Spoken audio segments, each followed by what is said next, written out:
Hi மக்களே, welcome to கபாஸ் kitchen. இன்னைக்கு சன்னுக்காக மீன் குழம்பு வைக்க போகிறேன். வாங்க எப்படி வைக்கிறதுன்னு பார்க்கலாம். எண்ணெய் ஊற்றிட்டு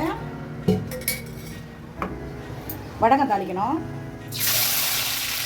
வடகம் பொரிஞ்ச உடனே பச்சை மிளகாய், வெங்காயத்தை சும்மா குறப்பரப்பாக அடித்து வச்சுக்கணும் மிக்சியில். அது கருவேப்பிலை, தக்காளி, இது நல்லா வதங்கணும். வதங்கட்டும்.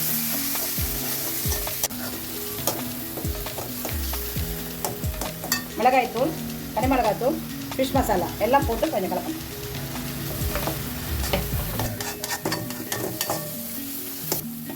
இப்போ தேங்காய் அரைச்சி வச்சுருக்குறோம் இல்லையா, அதை அப்படியே இதில் ஊற்றி கலக்கணும். இதுவும் நல்லா வதங்கணும்.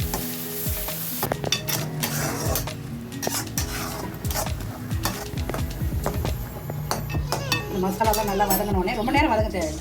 இப்போ அந்த புளி ஒரு எலுமிச்சம்பழம் அளவு கரைச்சி வச்சுருக்கிறேன், அதை ஊற்றிடணும். நல்லா குழம்பு கொதிக்கட்டும். அதுக்கப்புறம் மீன் க்ளீன் பண்ணி வச்சுருக்கிறேன், கவலை மீன். இந்த குழம்பு போடணும். போதும். மாங்காய் மீன் போடலாம்.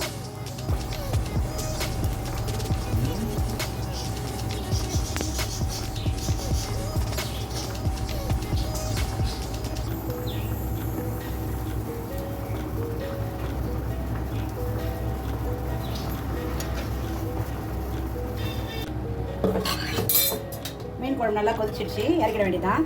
பாருங்க, சூப்பரான கவலை மீன் குழம்பு ரெடி. அடுத்தது முட்டை வச்சிருக்கிறேன்.